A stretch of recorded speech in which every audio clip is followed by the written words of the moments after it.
Numbers 3. At ito ang mga lahi ni Aaron at ni Moises, ng araw na magsalita ang Panginoon kay Moises sa bundok ng Sinai. At ito ang mga pangalan ng mga anak ni Aaron, si Nadab ang panganay, at si Abihu, si Eleazar, at si Ithamar. Ito ang mga pangalan ng mga anak ni Aaron, na mga saserdote na pinahiran ng langis, na itinalaga upang mga siwa sa katungkulang saserdote. At si Nadab at si Abihu ay nangamatay sa harap ng Panginoon, nang sila'y maghandog ng ibang apoy sa harap ng Panginoon, sa ilang ng Sinai, at sila'y hindi nagkaanak, at si Eleazar at si Ithamar ay nangasiwa sa katungkulang saserdote sa harap ni Aaron na kanilang ama.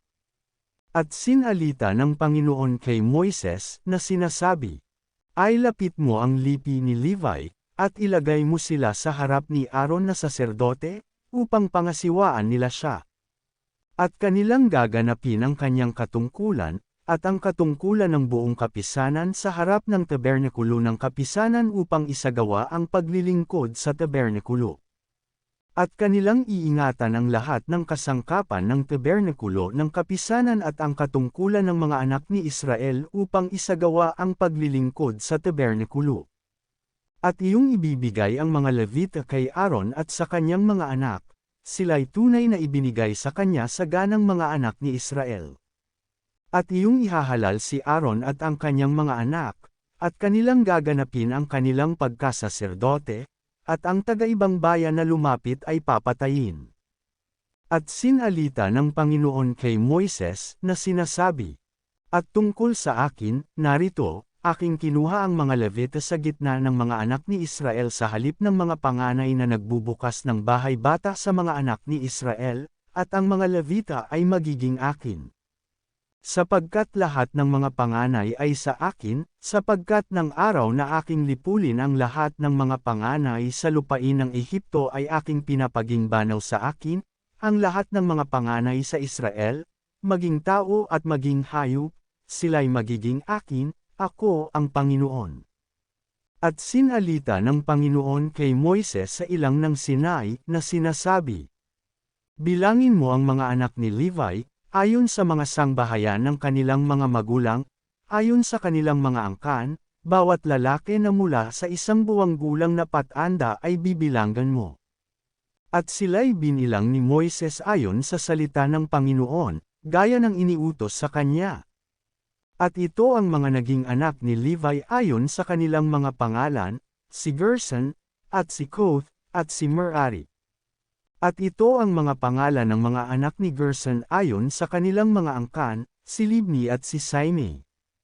At ang mga anak ni Kohath ayon sa kanilang mga angkan, ay si Amram, at si Izhar, si Hebron, at si Uzziel. At ang mga anak ni Merari ayon sa kanilang mga angkan, ay si Maali at si Muzi. Ito ang mga angkan ng mga Levita ayon sa mga sangbahayan ng kanilang mga magulang. Kay Gerson galing ang angkan ng mga Libnita, at ang angkan ng mga Simeita, ito ang mga angkan ng mga Gersonita. Yaong nanggabilang sa kanila, ayon sa bilang ng lahat ng mga lalaki, mula sa 1 buwang gulang na patanda, ay 7,500 ang nanggabilang sa kanila. Ang mga angkan ng mga Gersonita ay haantong sa likuran ng tabernakulo sa dakong kalunuran. At ang magiging prinsipe sa sangbahayan ng mga magulang ng mga Gersonita ay si Eliasap na anak ni Lael. At ang magiging katungkulan ng mga anak ni Gerson sa tabernakulo ng kapisanan ay ang tabernakulo, at ang tolda, ang takip ni Yaon at ang tabing sa pintuan ng tabernakulo ng kapisanan. At ang mga tabing ng looban at ang tabing sa pintuan ng looban na nasa palibot ng tabernakulo at sa palibot ng dambana, at ang mga tali ni Yaon na naukol sa buong paglilingkod doon. At kay Kohath ang angkan ng mga Amramita at ang angkan ng mga Isharita, at ang angkan ng mga Hebronita, at ang angkan ng mga Uzzielita, ito ang mga angkan ng mga Kohathita. Ayon sa bilang ng lahat ng mga lalaki, mula sa 1 buwang gulang na patanda, ay may 8,600 nanggamamahala ng katungkulan sa santuaryo. Ang mga angkan ng mga anak ni Kohath ay magsisihantong sa tagiliran ng tabernakulo, sa dakong timugan. At ang magiging prinsipe sa sangbahayan ng mga magulang ng mga angkan ng mga Kohathita ay si Elisaphan na anak ni Uziel. At ang magiging katungkulan nila ay ang kaban, at ang dulang, at ang kandelero, at ang mga dambana, at ang mga kasangkapan ng santuaryo na kanilang pinangangasiwaan, at ang tabing at ang lahat ng paglilingkod doon. At si Eleazar na anak ni Aaron na saserdote ay siyang magiging prinsipe ng mga Levita at mamamahala sa mga may katungkulan sa santuaryo. Kay Merari ang angkan ng mga Maalita at angkan ng mga Musita, ito ang mga angkan ni Merari. At yaong nanggabilang sa kanila, ayon sa bilang ng lahat na mga lalaki, mula sa 1 buwang gulang na patanda, ay 6,200. At ang magiging prinsipe sa sangbahayan ng mga magulang ng mga angkan ni Merari ay si Shuriel na anak ni Abihail, sila'y magsisihantong sa tagiliran ng tabernikulo sa dakong hilagan.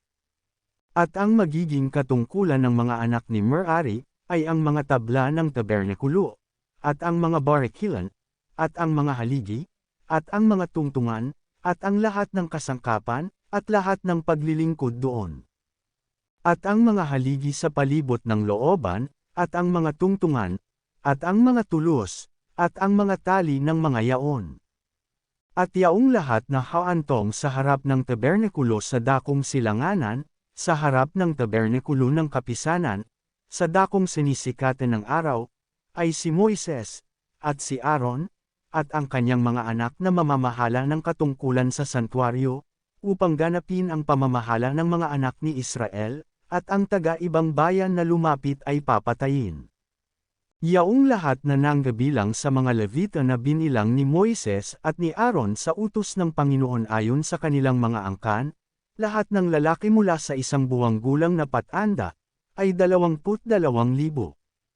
At sinabi ng Panginoon kay Moises, bilangin mo ang lahat ng mga lalaking panganay sa mga anak ni Israel mula sa 1 buwang gulang na patanda, at iguhit mo ang bilang ng kanilang mga pangalan.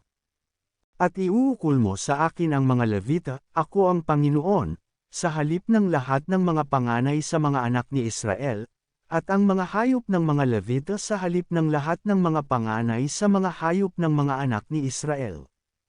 At binilang ni Moises, gaya ng iniutos sa kanya ng Panginoon, ang lahat ng mga panganay sa mga anak ni Israel.